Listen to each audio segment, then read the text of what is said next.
अस्सलाम वालेकुम, this is me doctor Awais Ahmad. एक यंग लड़का है गांव में, वो एक पूरे खेत को आग लगा देता है। गांव वाले रश करते हैं पेड़ की तरफ, वो आग को बुझाने की कोशिश करते हैं। कुछ लोग तो ऐसे होते हैं जो बहुत ज़्यादा डरते हैं और वो कहते हैं कि हम आग के करीब नहीं जाते, ऐसा ना हो कि हम इसकी वजह से जल जाए।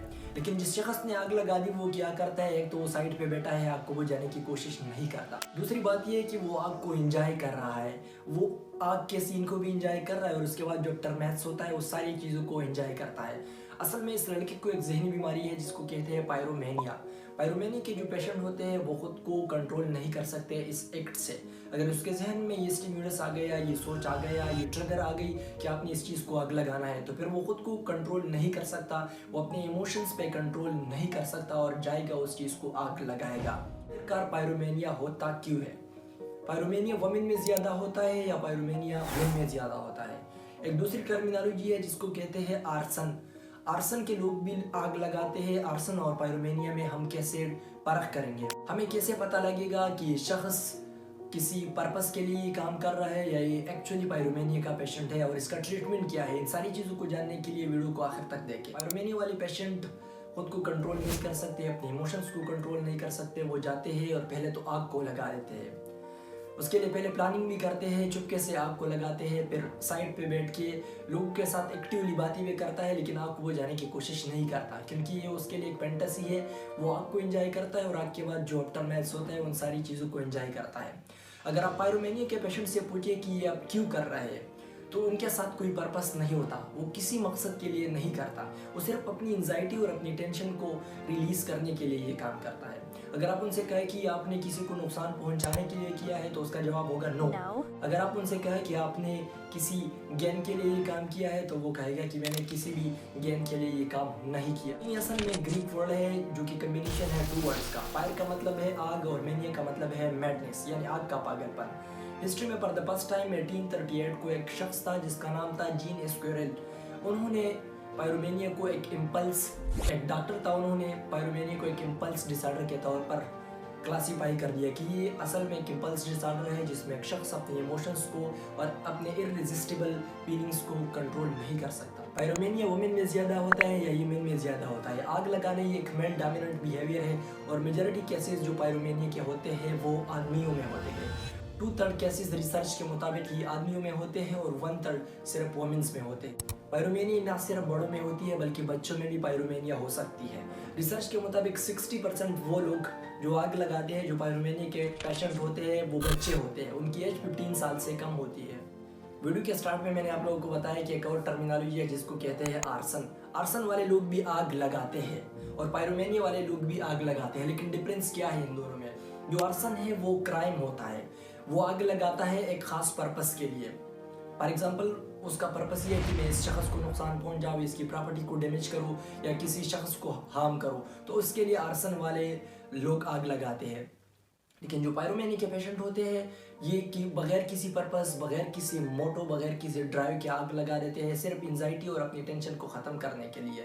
तो पायरोमेनिया असल में एक साइकेट्रिक डिसऑर्डर है और जो आर्सन है वो क्रिमिनल्स होते हैं, वो आग इसलिए लगाते हैं कि किसी को नुकसान पहुंचाए या किसी की प्रॉपर्टी को तबाह करें। मेडिकल स्टडी के मुताबिक पायरोमेनिया अक्सर औकात अकेले नहीं होती। जिस शख्स को पायरोमेनिया होती है उसको एक दूसरी साइकेट्रिक डिसऑर्डर भी होती है। फॉर एग्जांपल एक शख्स है वो आग लगा देता है, पायरोमेनिया का पेशेंट है, साथ में वो एक दूसरी personality disorder like antisocial personality disorder का भी विक्टिम है। एक शख्स है वो पायरोमेनिया का भी विक्टिम है और ऑब्सेसिव कंपल्सिव डिसऑर्डर का भी विक्टिम है। एक शख्स है वो बाइपोलर डिसऑर्डर का विक्टिम है और साथ में पायरोमेनिया का विक्टिम भी हो सकता है। तो पायरोमेनिया के केसेस अलग नहीं होते, मेजॉरिटी केसेस में ये एक दूसरे डिजीज के साथ एसोसिएटेड होते हैं। स्टडी के मुताबिक पायरोमेनिया उन बच्चों में ज़्यादा होता है जिनके पेरेंट्स उनको मुकम्मल तौर पर इग्नोर करते हैं, पेरेंट्स उनको निगलेक्ट करते हैं, उनके हुकूक का ख्याल नहीं रखते हैं और न उनकी तरबियत करते हैं। तो वो बच्चे पायरोमेनिया की तरफ जाते हैं। वो अपनी स्ट्रेस को ख़त्म करने के लिए घर में आग लगाते हैं और पायरोमेनिया की तरफ जाते हैं।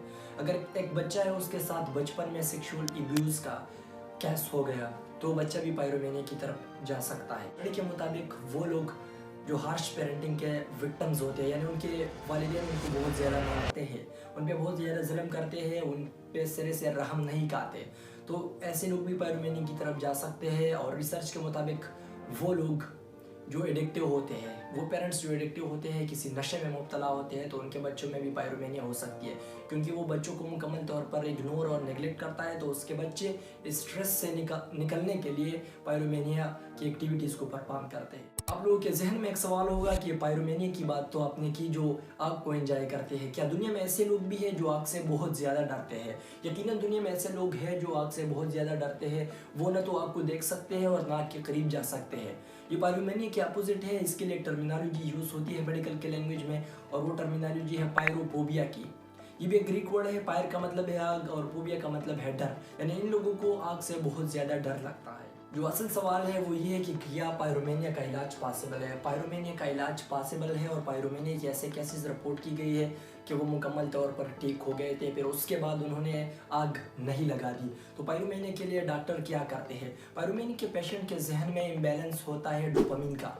डोपामिन हमारे रिवार्ड एंड पनिशमेंट के पीछे है। डोपामिन क्या करता है? ये हमें जितने रिवार्ड मिलते हैं इसके पीछे ये चीज़ रिस्पॉन्सिबल है। हम मोबाइल देखते हैं तो रिस्पॉन्सिबल डोपामिन, हम इश्क करते हैं तो रिस्पॉन्सिबल डोपामिन, हम जो भी कार स्पोर्ट्स करते हैं तो रिस्पॉन्सिबल इसके पीछे डोपामिन है।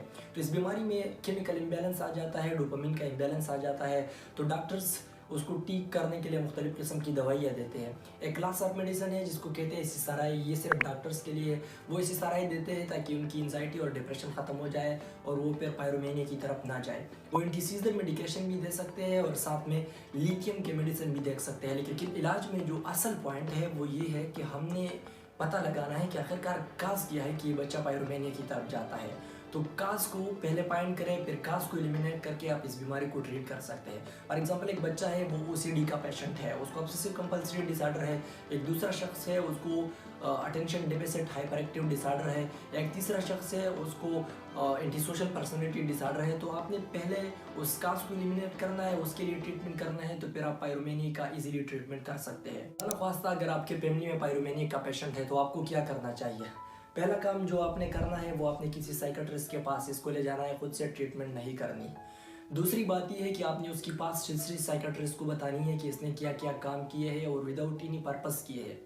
तीसरी बात यह है कि आपने किसी साइकोलॉजिस्ट के पास भी उसको ले जाना है, क्योंकि मेडिसिन से तो वो कुछ वक्त के लिए ठीक होगा, लेकिन उसके बिहेवियर को चेंज करने के लिए आपने साइकोलॉजिस्ट के पास उसको ले जाना है।